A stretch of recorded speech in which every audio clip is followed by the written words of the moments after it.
This is VOA News. I'm Joe Ramsey. The White House on Wednesday announced the latest in a series of aid packages for Ukraine that includes up to $300 million worth of air defense systems, ammunition, and other defense equipment. The United States is going to continue to support Ukraine, help give them things that they need to better defend themselves. As part of all that effort, we've got an upcoming package here, which will be the 39th drawdown of equipment from the Department of Defense inventories using presidential drawdown authorities.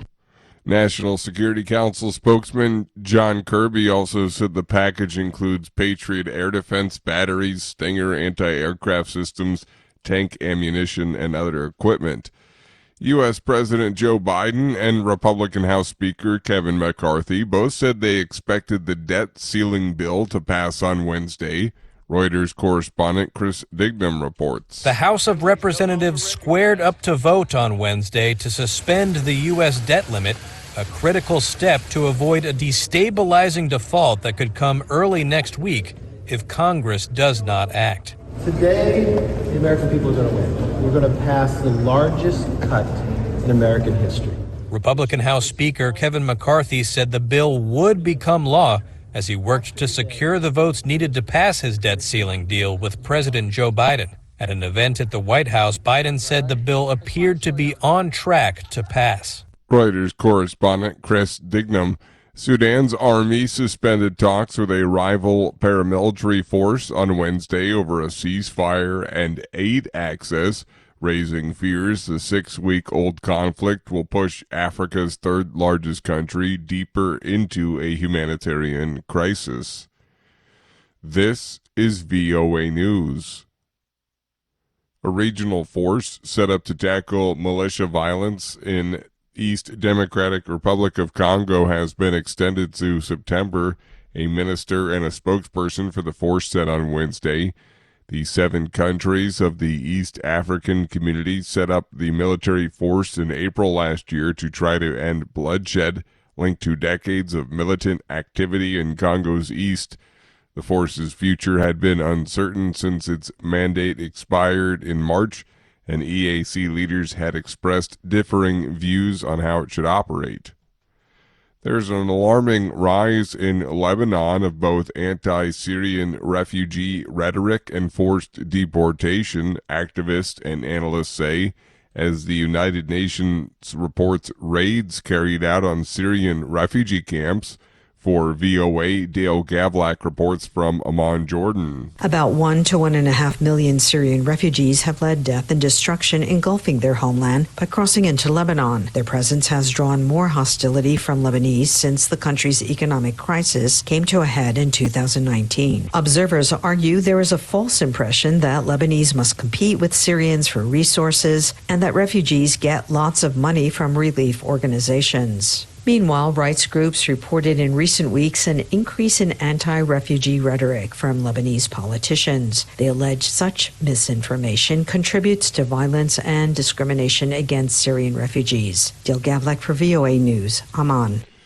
Canada will soon be the first country in the world to have warning labels appear on individual cigarettes, the AP's Ed Donahue reports. Canada's mental health and addiction minister says these bold steps will make health warning messages virtually unavoidable. The warnings on the cigarettes in English and French include poison in every puff, tobacco smoke harms children, and cigarettes cause impotence. Health Canada wants to reduce tobacco use below 5% by 2035. It says tobacco use kills 48,000 Canadians every year. The regulations take effect in August and will be phased in. King-size cigarettes will be the first to feature the warnings. I'm Ed Donahue.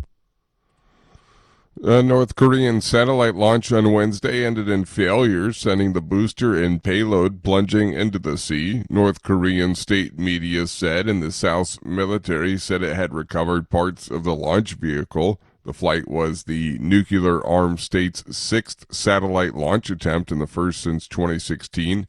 It was supposed to put North Korea's first spy satellite into orbit. This is VOA News.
Thank you for watching.